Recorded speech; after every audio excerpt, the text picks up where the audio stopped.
Kwenye kitabu cha Mithali sura ile ya 14 fungu la 15, Biblia inasema mjinga huamini kila neno, bali mwenye busara huangalia sana aendavyo. Zingatia maneno haya vizuri. Mjinga huamini kila neno, bali mwenye busara huangalia sana aendavyo. Mtu mwenye busara huzaliwi nayo, ila unaitafuta. Kwa hiyo tafuta maarifa, uweze kujua, jiongeze, soma vitabu, sikiliza watu, angalia watu waliokutangulia, jifunze kwa makosa ya watu wengine, maana hakuna kipya chini ya jua. Kila unachokiona kilitendeka tayari.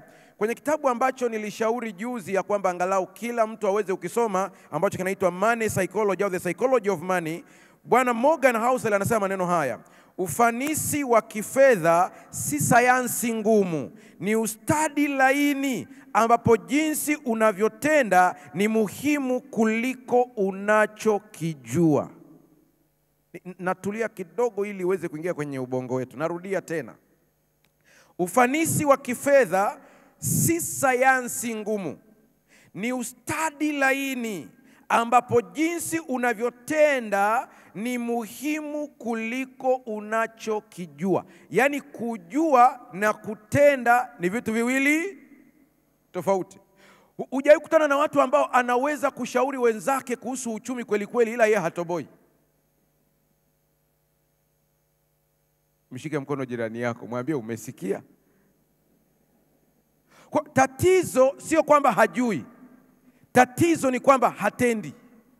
Kama sijakosea, nadhani ni Plato, utanisaidia maana kuna wasomi humu ndani, nadhani ni Plato ambaye alisema to know is to do. Kwa hiyo lazima ukubali kuingiza katika utendaji. Sikiliza hii. Wakati namalizia somo la juzi nikasema katika saikolojia wana matawi mengi. Moja ya tawi muhimu sana ni tawi ambalo wanaliita ni behavior science. Ni taaluma ya kutambua tabia, kwa nini mtu anatenda hivi. Wengine wengi ambao mko hapa mnanisikiliza katika taasisi zenu, katika maofisi yenu, mmepewa kazi nzuri sana ya kuwa HR. Unapokuwa HR lazima ujue sayansi ya tabia za watu.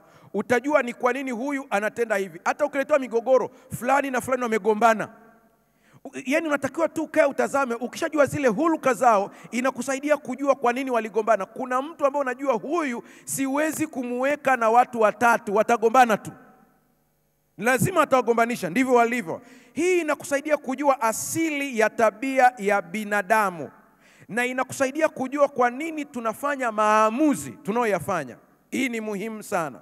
Nakumbuka wale ambao mnafuatilia katika mitandao, Mheshimiwa Kikwete aliulizwa swali moja, akaambiwa ni kitu gani ambacho unajuta sana katika uongozi wako?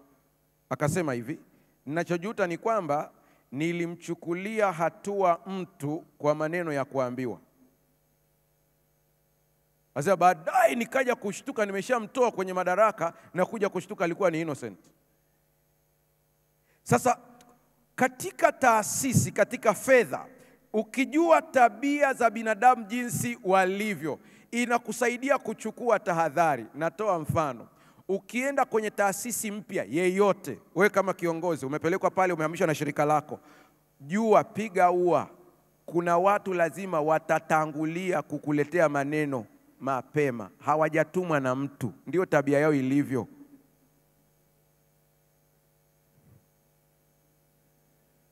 Sasa anasema mjinga huamini kila neno. Hapa maana yake ni nini? Pia mjinga hupuuza kila kitu. Usije ukapuuza, lakini usije pia ukachukua kila kitu. Yaani ukipuuza kila kitu na umejichanganya tena. Yaani huyu mtu anaweza kuwa na faida pia. Kwa hiyo lazima uwe makini sana katika habari ya tabia za watu. Sasa sikiliza. Kila tabia ina kichocheo. Wataalamu wa tabia huonyesha kwamba tabia hufuata mzunguko wa hatua 3. Kwa hata kama ukijikuta kuna mahali unawekeza kila siku unaanguka tu, lazima uanze ukaa chini na kujichunguza. Wanasema kwamba ni Afrika peke yake, sijajua huyu mtu aliyesema hivi ana uhakika kiasi gani, lakini anasema ni Afrika peke yake ambapo kila tatizo lina mchawi. Yaani hatufanyi utafiti, Nyanya zimeungua, nakwambia nimetoka tu jana. Nyanya zilikuwa ziko vizuri kabisa, lakini jana tu nimetoka hapa, zimeungua zote. Ukienda kwa watu wa agriculture anakwambia hakuna uchawi, ni kwamba masaa 9 tu kwa nyanya yanatosha kumaliza nyanya zote kwa mdudu aliyeingia hapa. Kwa sasa wataalamu wakisema lazima uanze kujichunguza wewe mwenyewe. Kuna mambo yafuatayo muhimu sana. Lazima utambue kitu kinaitwa kichocheo, triggers. Ni kitu muhimu sana. Ukijikuta umeenda sokoni ukanunua nguo ambayo hukuwa na mpango nayo, kuna kichocheo. Na hao watu wanaouza masokoni ukiwatazama mpaka unajiuliza, hivi wamesoma psychology au vipi? Wanajua kutangaza, wanajipanga kitaalamu. Yaani pale kwenye gulio kuna watu wako pale, sio kwamba eti wana mpango wa kununua. Wao kazi yao ni kucheza na homoni zako. Kwa akitangaza hii 1000, 2000, kuna mtu yuko basi nipe hiyo. Nipe na nyingine, nipe na hiyo. Mwisho unawaza, wenzangu wanachangamkia, ina maana hawa wote hawana akili. Ni mimi tu ndio nimeshtukia? Hapana. Na mimi nipe hiyo. Kwa unajikuta umenunua, utagundua kwamba wale watu mimi nilishajikuta kwenye costa ya kutoka Dar es Salaam kwenda Morogoro. Tulijaa, lakini baada ya muda nikajikuta tuko watatu. Ila tulihimizwa, inaondoka sasa hivi, wahi city. Watu ni wengi, lazima ujue triggers. Sasa sikiliza hapa. Jambo linalochochea tabia fulani inaweza kuwa hali ya kihisia, muda maalumu wa siku, mazingira ya kijamii au tukio la mara kwa mara kama vile kupokea mshahara au bonus. Stop kidogo, usiwe na papara kwenye hii sentence. Kuna vitu vinakuchochea kufanya vitu fulani kwa sababu ya muda. Hizo ndizo triggers. Asilimia kubwa ya njaa unayoisikia si halisi, ni masaa. Pasa sijakuelewa. Yaani akili yako ilikariri kwamba wewe ikifika saa 6 tunakula chakula. Kwa yale masaa tu yakifika ubongo unasema saa 6 imefika. Homoni ya njaa inaachiliwa, unaanza kula chakula. Kuna mtu mshahara ukiingia lazima aende kula bata. Kwa ubongo umerekodi kwamba mzunguko utaenda hivi, mshahara utaingia, na mshahara ukishaingia lazima nikanunue kitu fulani, lazima nikanunue na hiki, lazima nikanunue na hiki, bila kujali kwamba hiki ninachokinunua kinahitajika au hakihitajiki. Tatizo sio hitaji, tatizo ni triggers. Kilichokushtua wewe ni mshahara. Mshahara unaingia, na mshahara ukiingia ninunue suti. Hujiulizi, nahitaji hii suti au sihitaji? Baadhi ya wataalamu wa saikolojia ya uchumi wanashauri hivi: ukigundua ya kwamba mzunguko wako wa mshahara unakulazimisha kuwa na matumizi yasiyohitajika, anasema ni vizuri kujiwekea nidhamu kwa kuingiza pesa kwenye akaunti ambayo itakudhibiti kutoa. Sasa wataalamu wa fedha ni kazi yao, watatuambia ni ipi inayodhibiti kutoa. Kuna mwingine ukishaweka tu mfukoni hapa ile pesa, kitendo cha kuziona ziko hapo. Nilicheka kidogo nilipokutana na mtaalamu wa behavior science. Yeye ana mteja wake ambaye anasumbuliwa na msongo unaohusiana na fedha, akamshauri kunusa pesa. Kwa hiyo zikija tena mwambie hebu sasa, tukawa tunamhoji wakati anatoa taarifa zake, presentation yake, kwamba profesa, ni kipi kilikusababisha ukamwambia nuse pesa? Anasema kwake yeye pesa inamzalishia homoni ya furaha, reward. Kwa hiyo nilipogundua mteja wangu kitu ndio kinamsumbua, nikamwambia una msongo, nusa kidogo. Kwa hiyo akinusa tu ile akisikia ile harufu, homoni inazalishwa, anajisikia vizuri. Kuna vitu vingi tunatenda, tunaongozwa na homoni, sio uhalisia. Sikiliza. Hiyo reward au trigger, hili ni tendo linalotekelezwa baada ya kichocheo. Kadi linavyorudiwa ndivyo linavyozidi kuwa la ki-automatic. Nimekosa lugha nzuri. Katika tabia ya kifedha, na tendo linaweza kuwa kununua vitu kiholela baada ya kupokea mshahara. Nimetoa mfano, kununua vitu kiholela baada ya kuagiza chakula kutoka nje unapojisikia kuchoka. Hebu tuweke vizuri hapa. Nilitanguliza mwanzoni nikasema msije mkanihukumu. Kwa hiyo na mimi naomba msinihukumu. Piga picha unaenda kununua kuku wa kukaanga, kuchoma, nusu 18,000. Nusu. Wakati unaweza kwenda kununua kuku mzima 10,000. Ukapeleka nyumbani akatengenezwa mkala na familia. Hebu piga hiyo picha sasa. Wewe ununue nusu 18,000, 20,000 na unajisikia vizuri kabisa. Nashukuru Mungu mkutano umeisha, kwa hiyo watu wataondoka. Hizi hoteli mnavyoziona zote zilizoko hapa, hizi hoteli zote. Yaani chakula ambacho unakula kwenye hoteli kulingana na standard ya hoteli, chakula hicho unaweza kupata mara 3 zaidi guest. Hicho. Ndio sababu kabla ya kununua chakula jiulize, na kihitaji? Sasa wanasema hivi, kwa watu ambao ni wa hali ya juu kwa kawaida, kisaikolojia unaweza kuwapima tu kwa wajua. Mtu ambaye kipato chake ni cha juu kabisa, akiingia hotelini, anauliza chakula. Mna chakula? Na hotelini chakula ni nini? Watakwambia tuna kuku, tuna samaki, kuna nyama, hiyo ndio chakula. Alafu neno la pili, inasindikizwa na ugali, wali, chips. Njoo huku kwetu kwa kawaida kabisa. Unauliza, una chakula? Atakwambia ndio. Nini? Ugali, samaki, ndio chakula. Tabia pili ya kugundua uwezo wa mtu wa kifedha kisaikolojia ni hii. Anapoingia hotelini akiulizia chakula akiambiwa, huwa hawaulizi bei.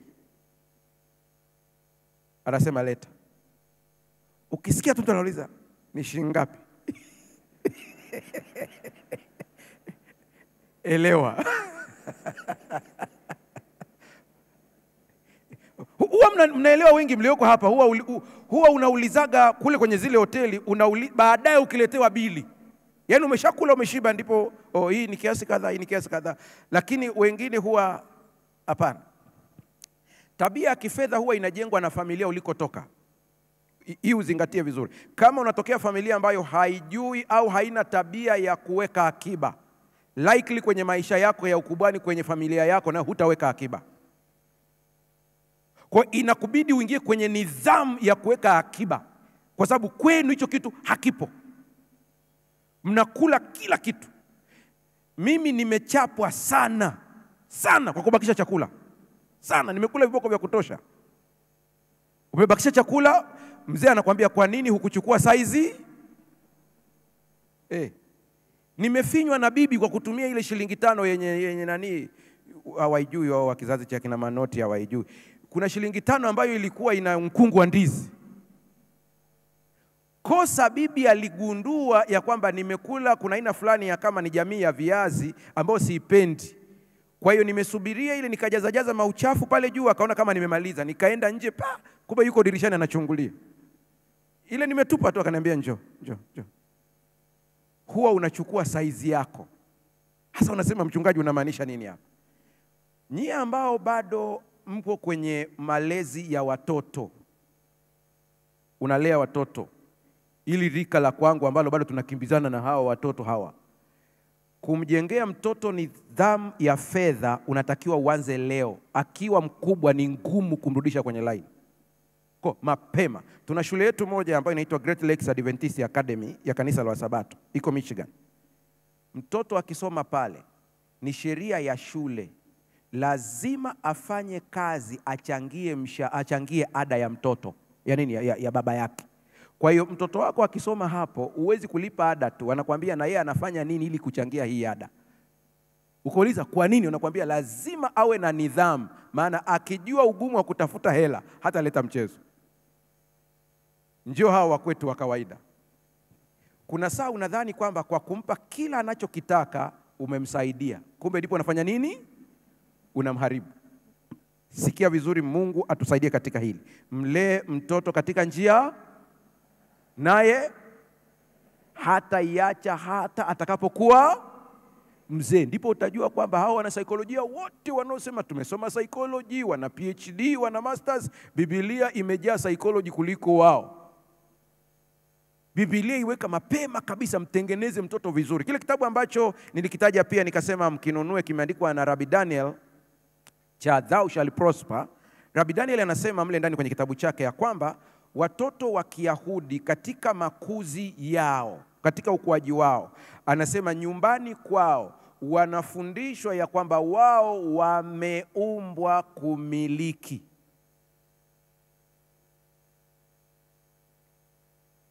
Nikashtuka, hivi ina maana kwani sisi hatuwaambii? Sisi watoto wetu kila anaposoma tunachomkazia ni nini? Nenda ukasome ili uajiriwe. Na tulia kidogo, akili yako itafakari kwa ziada, tofauti ya sentensi mbili. Soma mwanangu upate ajira. Hiyo ni mental slavery. Yaani unamuandaa mtoto wako tangu akiwa mdogo, mwanangu soma ukatumikishwe.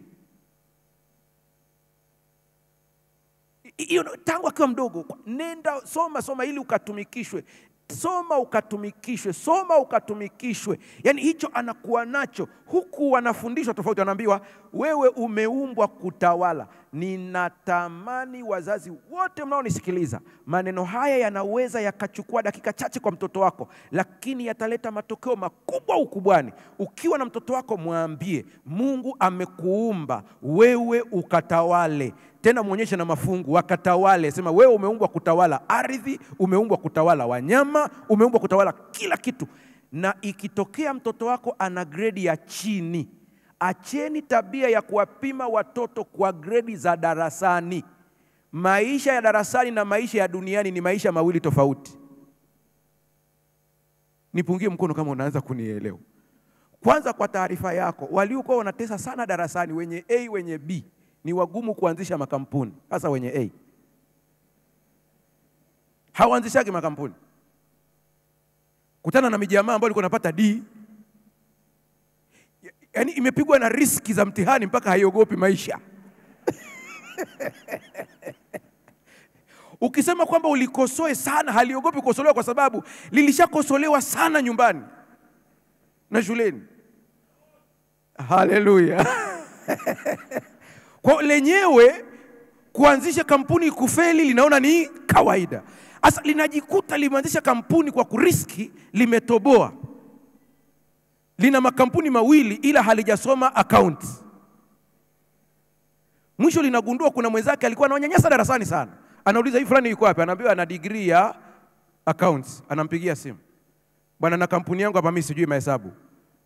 Anambia mimi nimesoma, nitakuja kukusaidia. Anakuja anambia mshahara kiasi gani? Wa D anampa mshahara wa A.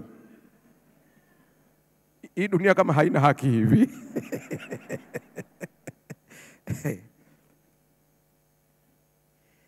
Jifunze kanuni za mzunguko wa maisha. Najua hii nimesema ziko 3, lakini nakimbizana na muda, kwa hiyo zingine nitazimalizia baadaye. Nataka niguse vitu muhimu. Jifunze kanuni muhimu za maisha. Na ujue hivi, huwezi kubadili majira ila unaweza kuyatumia majira. Watu wa Mungu, tuko sawa sawa hapo Hata ile fungu ambalo tunalisoma kwenye Danieli, naye akaazimu kubadili majira na sheria. Kuna saa tunampa mnyama kichwa ambacho sio cha kwake. Kasome vizuri ile andiko. Andiko alisemi atabadili, aliazimu. Azima na kutekeleza ni vitu vili tofauti. Aliazimu kubadili majira na sheria, lakini hakuweza kubadilisha. Mungu ndiye ambaye anaweza kubadilisha majira. Sasa tufanyeje hapa? Katika majira ya maisha yako yote, kuna kanuni inaitwa 7-7. Ni kanuni ya Yusufu. Ikariri kwenye maisha itakutoa. 7-7 ni nini? Kuna miaka 7 ya shibe na kuna miaka 7 ya nini? Piga ua lazima itokee. Mungu kumuonyesha tafsiri Yusufu hakubadilisha miaka, ila alileta hekima ya kutumia. Haleluya. Ukifanikiwa kiuchumi, jua kuna ambaye anakuja pacha wake, anaitwa hasara. Huwa wanafuatana. Hawa hawaachani. Na hapa hakuna habari ya kufunga na kuomba, havina uhusiano. Mungu hakumwambia Yusufu nawe umwambie Farao aingie kwenye maombi ya siku 10 ili kuzuia njaa. Kuna saa unakemea pepo ambaye hayupo. Watu wangu wanaangamia kwa kukosa nini? Asa pasta, hapa tufanyeje? Ukiwa kwenye position yoyote, madaraka uliopewa, ujue kuna siku yataondoka. Hiyo ni sheria ya asili. Sasa ufanyeje? Fuata kanuni ya Yesu. Yule bwana ambaye aliwekwa kuwa kadhi, aliwekwa kuwa kusimamia shughuli ya bosi wake, akafukuzwa kazi. Mnamkumbuka vizuri Akaenda kumwambia mtu, unadaiwa ngapi? Magunia 7, andika 3. Wewe unadaiwa ngapi? Asema 100,000, andika 50. Mwisho Yesu anamsifu yule bwana. Utajiuliza, Yesu anasifiaje ujinga kama huu? Yesu anasema hapana, huyu jamaa ana akili. Maana aliposhuka pale, wale aliowasamehe ndio waliompokea. Sasa wewe umepewa nafasi kule serikalini, ofisini kwako, wewe ni mtu mkubwa. Unaanza kunyanyasa walioko chini yako, ukijua utabaki hapo. Tumia kanuni ya 7-7. Hawa ambao leo anafagia hapa, yuko hapa ndio mfagiaji huyu hapa huyu. Huyu ambaye anakuja hapa anakuambia naomba uniandike kazi, unamuona leo ana certificate. Kuna siku atasoma atapata degree. Kesho ndiye ambaye unakuja kuomba kwako mafao. Kwa huyu. Siku alipokuja na pepa yake ulimwambia kaa pembeni. Nini bwana mdogo wewe? Sasa na wewe unaingia pale. Sikiliza, Mungu atusaidie sana. 7-7 itakuokoa. Siku ukiwa chini, hawa ndio wakikuona unasema wakati nakuja kuajiriwa aliniita mpaka akaniombea. Alikuombea? Sema ndio. Njoo mzee, kaa hapa mzee. Wanapewa oda wale wadogo, mleteni mzee chai. Kwa nini akili ya mwanadamu huwa inakumbuka matendo hasa uliotendewa, ila mtendaji huwa anasahau alichotenda? Njoo kwenye uchumi. Usiwe mjinga kwenye uchumi. Ukipata pesa zitaondoka. Tunza kwa ajili ya wakati wa njaa. Haleluya. Wekeza vitu vinavyoeleweka, sio mihemko. Chunguzeni sana. Na waomba samahani, naongea tu kisaikolojia. Chunguzeni sana miradi ambayo watu wameungana kuwekeza wengi. Njoni muiangalie progress yake. Mgogoro sio kwamba ile miradi haifai, ni saikolojia. Hasa ikiwa na watu wanaoitwa Waadventista. Sasa kwa nini pastor? Ni wataalamu wa lesson. Mkitaka mtoboe, chagueni mtu mmoja ambaye ana uwezo wa mradi, mpeni utawala, nyie wote mwe shareholders, msio decision makers. Mkiweka uhuru wa watu kufanya maamuzi kwenye mradi, kila mmoja ana akili yake. Tuanze na mahindi. Mkasema mahindi ufuta. Kama Wasabato wanachambua mpaka picha ya kwenye lesoni.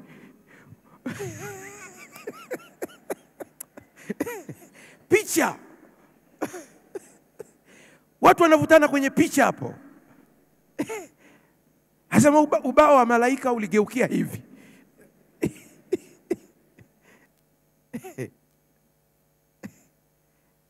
Ay. Mungu atusaidie sana. Najua mna miradi yenu, mkitaka mtoboe miradi yenu, sijui atape mko watu wengi, punguzeni idadi ya decision makers. Wekeni mtu mmoja, mfanyeni huyu kwamba huyu ndiye final.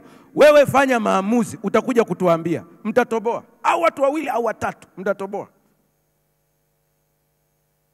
Hisia au furaha ya muda mfupi baada ya kununua kitu, ujue haidumu na madhara yake yaweza kuwa makubwa hapo baadaye. Umejisikia tu raha. Mimi sina tabu sana na wazee wakubwa hawa kama kina mzee Marekana hawa. Mimi sina shida nao, sasa hivi siongei nao sana. Mimi naongea na hawa vijana wadogo hawa. Hawa ndio nina kero nao kweli kweli. Nikiona tu kijana mdogo inasikia kuongea nao sana hawa. Kwamba jifunze kuwekeza.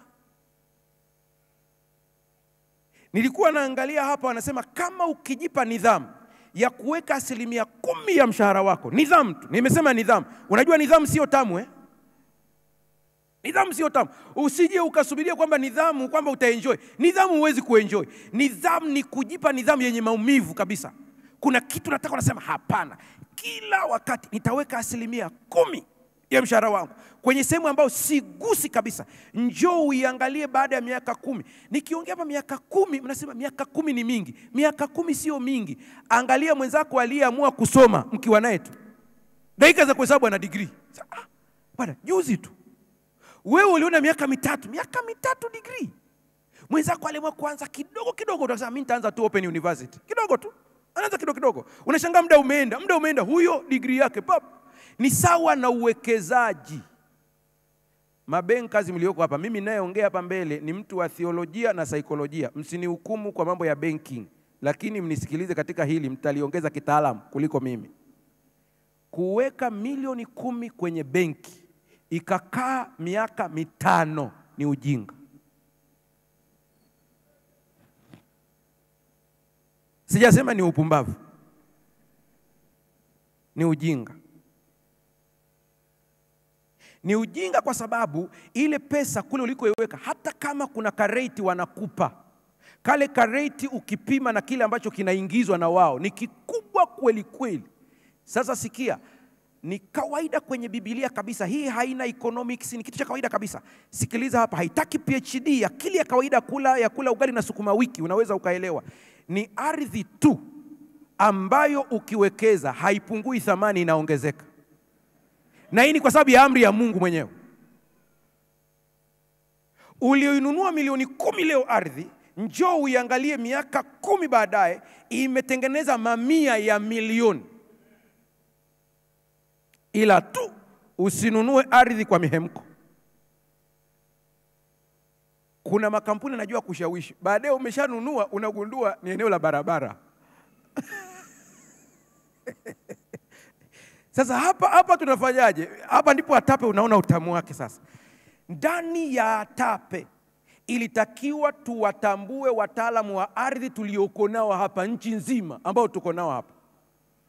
Tunajua nikienda Maswa, kuna bwana yuko pale, yuko sehemu fulani, yeye ni mtu wa ardhi. Namuuliza, kuna eneo na kwenda kununua, hebu nisaidie huko. Nikiacha kuweka tu hizo wanaita coordinates, papa anakuambia hili eneo wanakuingiza mjini.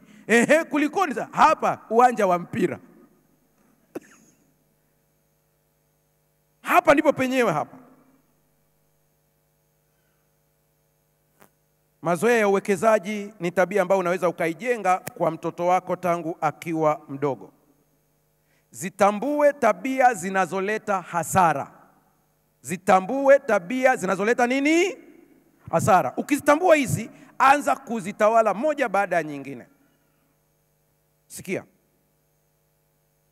Sijui viongozi wa ATAPE wanaweza wakajua kuliko mimi.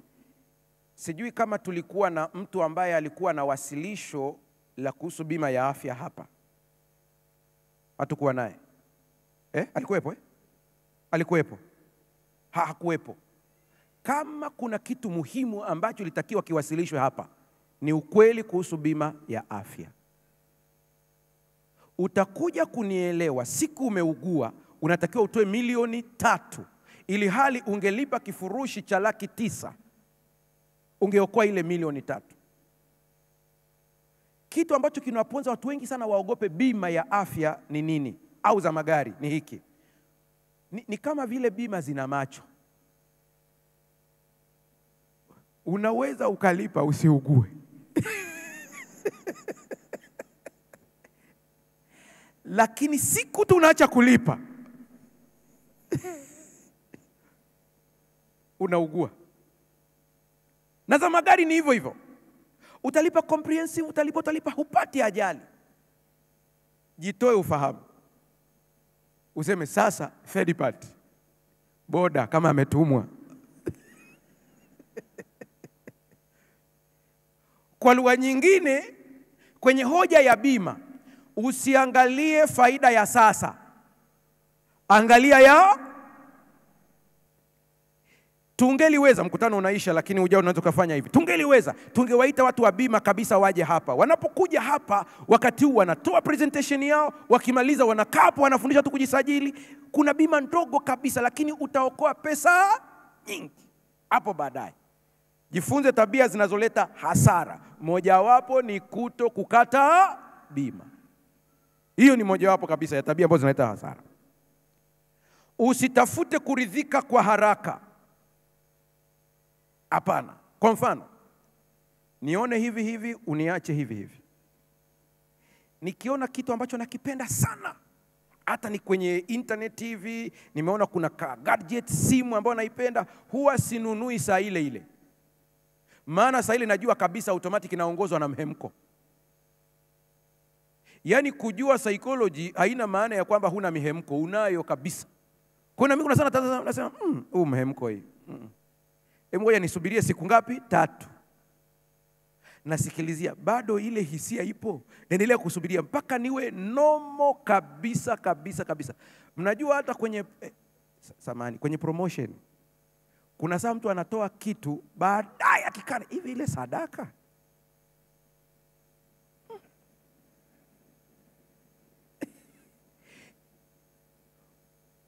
Kwa sababu mzungumzaji alikuwa anajua kucheza na hisia. Huwa nikifanya promotion mimi nakataa mpaka kwaya. Naambia sitaki hata wimbo. Acha watu watoe kwa akili timamu kabisa kabisa na ahadi. Watu hawatimizi ahadi kwa sababu kuna andiko lilisomwa. Mali zenu zitaliwa na nondo. Jamaa anasema ise hapana.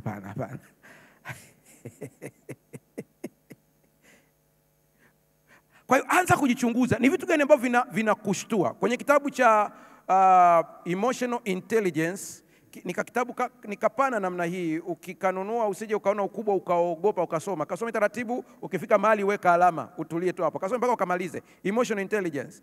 Mwandishi anasema ya kwamba mtu akiwa na hekima au werevu wa kihisia ni mtu ambaye anaweza kuzitambua hisia zake na kuziweka chini ya udhibiti. Nimefunga notes, sitaendelea kusoma tena. Bwana mmoja alikuwa anagombea ubunge kule milima ya Upare kwenye chama. Alafu wanamjua emotions zake. Wenzake hawakupata shida sana kumwangusha. Walicheza na emotions. Yuko pale mbele anatoa hotuba ili chama kimteue kuwa mgombea. Akategwa bwana mmoja akamwambia tunamjua emotions zake. Mtu mmoja akanyosha mkono. Akasema una swali kwa mgombea? Akasema ndio. Akanyosha mkono. Akamwambia mheshimiwa, umeacha kupiga mke? Jamaa akasema mjinga kabisa wewe. Huwezi kuniambia maneno kama haya. Nani alikuambia maneno majungu tu mnayo? Akaongea. Alipomaliza asema sina swali lingine. Akasimama sasa yule mwingine mgombea asema na wewe tuambie sera zako. Anasema ndugu wajumbe, mmeona kule bungeni ni eneo ambalo huwa watu wanajibizana sana maneno. Ikiwa swali moja tu hili limempa jaziba kiasi hiki, je, akikutana na watu wengine kule atatutia aibu? Kuisha, habari imeisha. Umeona umuhimu wa emotional intelligence? Unaweza kuwa na IQ kubwa, lakini kama huna emotional intelligence, 0. Unaweza kuwa na bidhaa nzuri kwenye duka lako, nzuri kabisa, lakini kama huna emotional intelligence, utafukuza wateja. Kinachofanya watu waende kununua bidhaa hafifu kwa mtu ni jinsi ambavyo huyu mtu amejua kuwahendo. Wewe mfanyabiashara, elewa ya kwamba mwenye akili timamu ni wewe tu. Wateja wako wengi ambao unakutana nao wana magonjwa ya akili. Hata sema lakini mchungaji imekuwaje? Usije ukashangaa kuna mtu anakuambia hebu nipe niangalie hiyo simu. Anaangalia, anabonyeza. Sasa kama huna emotional intelligence, unabonyeza ya nini? Kama hununui ondoka. Lakini huku una hofu kwamba ataharibu simu yako maana ni mpya, hapo unataka kutumia emotional intelligence. Muacha ibonyeze, lakini unaweza kutumia busara. Anambia, sema unataka kuona sikio chake jinsi kilivyo? Ngoja nikusaidie. Hujamwambia utaharibu. Yaani ni kitendo, baada kumwambia acha kubonyeza utaharibu. Tumia emotional intelligence. Mwambie unataka uone kio? Hebu ngoja nikuonyeshe kidogo tu kwamba inabonyezwaje. Tusimame tuombe. Baba yetu na Mungu wetu, ukatusaidie tuweze kuingiza kwenye vitendo mambo haya. Kwa jina la Yesu tumeomba na kuamini. Amen.